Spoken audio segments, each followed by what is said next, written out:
Hello everyone. Here are 6 of the scariest true stories found on the internet. Make sure you drop a like and subscribe to my channel for more. I hope you enjoy this video. Number 1.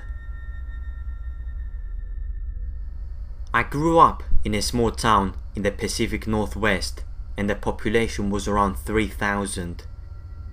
I was around 10 years old at the time. Late one night, we were getting home from the city and my mother needed to stop by the grocery store. Back then, it wasn't unusual for kids to be left in the car while their parents ran in. I was sitting in the back seat while the car was running and I was listening to the radio. The parking lot is almost deserted and it's very dark. That's when I felt my door try to open, but it was locked. I took a quick peek out the window and there was a tall blonde man staring back at me. I was terrified. I saw him look at the driver's door and I quickly reached over to lock it. The locks were manual because it was an old car, and then I locked the other doors. Through the glass, he gave me the creepiest smile I had ever seen. He said he knew my mother and that she agreed to give him a ride home and to let him in. In all honesty, that sounded like something my mum would say. However, I yelled through the glass that I would wait for my mum before I unlocked the door. Then he said, "Okay, but can you at least roll down the window so I can put my bags in?" I saw no bags, and even at 10 years old, I wasn't stupid. I shook my head and said, "Sorry, wait for mum." His smile turned into an absolute anger. Luckily, an employee was out gathering shopping carts. Since it was such a small town, he knew my car and ran over yelling. The guy ran away really fast into the woods that were between the store and the highway. I started crying and the employee asked if I wanted to come into the store. I was too scared, so I said I would just wait for my mum. He stayed next to the car until she came out and told her what happened. They called the police and they asked me a bunch of questions, but I had never seen the man before. I am so thankful of the employee of the store. He probably saved my life. Number 2. I have never liked going alone on the elevators ever since I was a child because they make me anxious. I live on the 8th floor, so most of the time I have to take it. Through the elevator doors, while there's still daylight, you can see the floors you're passing, so during the day I at least can see where I'm at, and that makes me feel a little less overwhelmed. At night? Well, I'd rather take the stairs. It was really late when I got home, maybe around 2 AM, so I began going up the stairs. Everything was running smoothly up until the 4th floor. I heard someone moaning in a faint, slow and creepy voice. I freaked out and started climbing the steps as fast as I could. I couldn't really tell where the moanings were coming from, but whoever did it increased the volume of those terrifying moans as I came closer to my floor. When I was finally there, the moans abruptly stopped. Just so you know, the elevator is facing the entrance of the stairs where I was at, and I knew it was there because I could see the light coming from the gap between its doors. And here is what, to this day, still scares me to the bone. The lights of the elevator started to flicker, and not because they were damaged, oh no. There was someone pacing from one side to another inside the elevator. I ran as fast as I could to my apartment, and when I was finally inside, terrified, I heard the elevator door open and froze. I heard him moan again, and then cackled loudly as if he was mocking me. Shortly after, I also heard steps as if the person was walking down the stairs.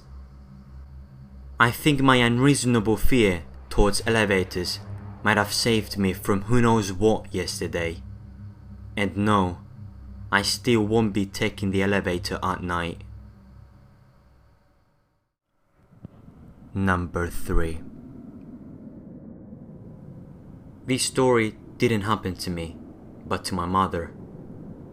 I was around 16 or 17 at the time this took place, so this was roughly 7 years ago. To begin with, we live in a small town where not much happens and everyone knows your name. We lived in an okay neighborhood. To be honest, the houses weren't the prettiest, but no crimes had ever occurred there.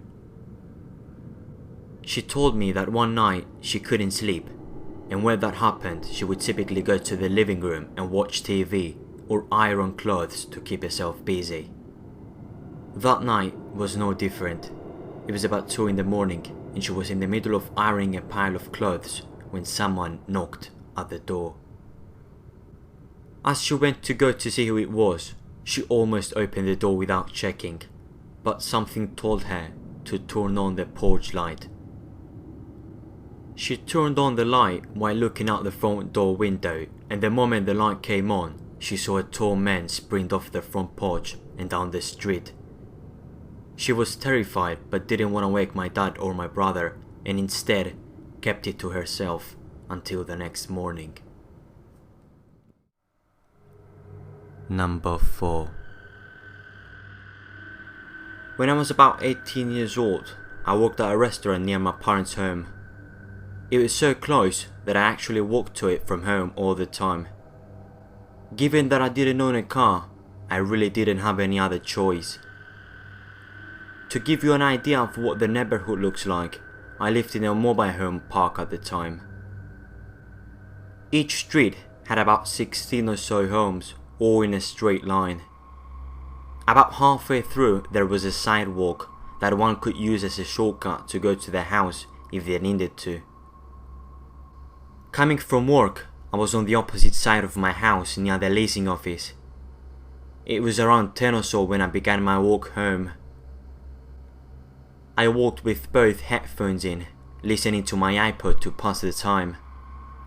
As I passed the leasing office to get to the sidewalk near 2nd Avenue, I noticed the silhouette of a man, basically just a dark outline, underneath the streetlights about 3 or 4 streets away. I was a bit sketched out by this, as our neighborhood was notorious for drugs and other illegal activities. I decided to take the long way home to my left and skip the sidewalk altogether. I walked maybe about 10 steps when something told me to look back towards the sidewalk. I turned my head, and when I did, I saw the man that was standing 4 streets away only a minute or so before. If you saw the setup of this street, you would know that he had to sprint in order to get to me that quickly. I knew he was following me. I did not want to run, in fear that he would start to run and I would not be able to get away. I quickened my pace, walking as quickly as I could towards the top of 2nd Avenue. I could hear his footsteps getting closer behind me. Just then, a country sheriff drove by slowly past me as he was patrolling the neighborhood. I was never so thankful to see a cop in all of my life. I didn't bother to flag him down, as I wasn't sure if I was just being paranoid like I sometimes tend to be. Plus, the officer's headlights seemed to scare the men away. Somewhat relieved, but still freaked out, I called my boyfriend to tell him about this weirdo.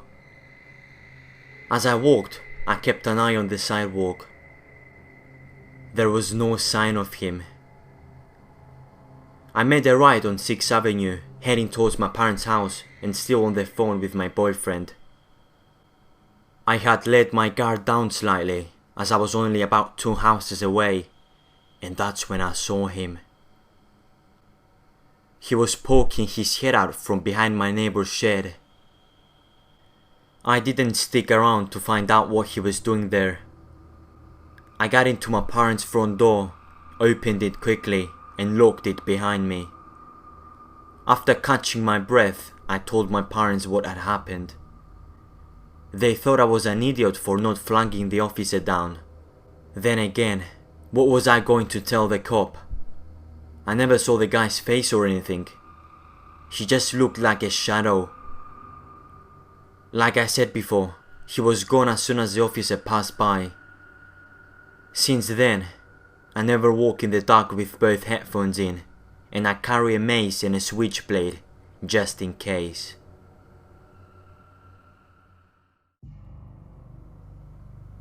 Number 5. Before I start this story, let me tell you that I'm a female, and this story happened when I was 20 years old. One winter evening, I decided to take my dog for a walk to a family member's house. He only lived like 3/4 of a mile away from me, and it was a straight walk down a main road, so it was easy. It was around 8 PM, so it was dark out, but again, it was a main road, so I wasn't worried. As I approached a major intersection, there was a man in a minivan sitting in the driver's seat at the gas station on the corner. I waited for the signal to cross in the crosswalk, and the man in the van began yelling things out his window at me. I was a little freaked out, but the signal came on and I crossed the busy road. The guy peeled out and then drove down the road in the direction I was heading, yelling things out to me. When he was out of sight, I picked up the pace and walked as fast as I could to my family member's house. He wasn't home, so I waited in his backyard for a few minutes, hoping that by the time I decided to walk back home, the guy in the van would be gone. I eventually headed back, and as I approached the crosswalk of a side street, the same man was sitting in his van, waiting for me. As I crossed, he began harassing me again. He then pulled out and yelled at me again as he drove by. I continued walking towards the original intersection where he first found me, this time going the opposite way. As I approached it, I noticed he had pulled into a parking spot at a liquor store right next to the sidewalk. I crossed diagonally, otherwise if I had stayed on the sidewalk, the driver's side would have been right next to the sidewalk and he could have pulled me into his van. He peeled out when he saw me crossing and yelled things at me again. We approached another intersection, the last one before my house, and the light was red. I hoped the light would change so he would have to keep moving because there were cars behind him, and fortunately he did. I noticed as I crossed the street he was slowing down, braking, and looking for a side road to turn around on so he could continue harassing me. As soon as he turned on the side street, I booked it across the street into someone's backyard. At this point, in the season in Connecticut, there was a solid 2 feet of snow piled up along the sidewalks and in people's backyards. My dog and I moved as quickly as we could through the snow and went into the back entrance of our house, avoiding the main road where the guy originally started harassing me and the road on which I lived. I quickly called the police and they showed up to talk to me, but couldn't find the man anywhere in the area that matched my description. Unfortunately, for the rest of the time that I lived in that apartment, I would panic every time I was out walking the dog and saw a silver minivan.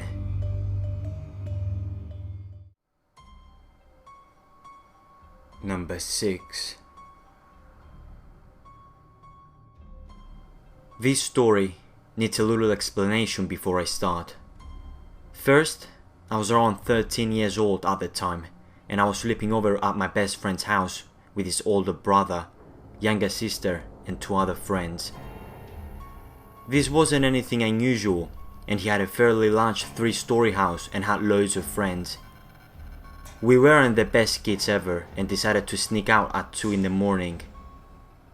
Now I want to say that our neighborhood isn't the worst ever, but it's not the best either. One main reason is that there is a small gang that runs around and causes trouble. Anyways, we were young and stupid and wanted to go out to the park at 2 in the morning, so we did. We snuck out the window and walked down the street to the park near his house. When we got there, we ended up in the field to the left of the park. So the park was on our right, there was a forest in front of us, a school to our left, and the street to get to my friend's house about 2 kilometers behind us. The only lights that were on were the street lights behind us and the few lights near the park to our right. Suddenly, we see a couple of people appear at the park. We didn't think much of it. Like I said, the neighborhood wasn't the best, and we thought it was probably just some teenagers smoking weed. They stayed at the park, so we didn't really get too worried until we started seeing more and more people start appearing from the woods. They were lined up along the field, blocking us off from the forest. We were stuck like deer in the headlights, just watching these people appear from the darkness. Suddenly, we hear one of them yell, "Get them!" By this point, we snapped out of our shock and took off towards the road. We ran as fast as we could, but I could hear their footsteps running behind us. We got to the street and turned the corner until we got to a street light. We stopped there and caught our breaths. After about 10 seconds, we realized something is strange. It's quiet. Not a noise could be heard besides our panting. No footsteps, no yelling, nothing. Like I said, we were dumb kids and we found this very strange. I remember still hearing them when we got to the street, so to have them gone in a matter of about 20 seconds was weird. We decided to go back to the corner where we could see the park, and when we got there, it was empty. Now the park and the field is pretty big, and it has been less than 1 minute since we got to the street. We ended up just going home and shrugging it off as a local gang playing pranks on us, but as a 13-year-old kid, I was scared for my life when they were running after me. I still have no idea who they were, what they wanted, what they would have done if they caught us, or where they went after we got to the street. But one thing is for sure, it remains a mystery.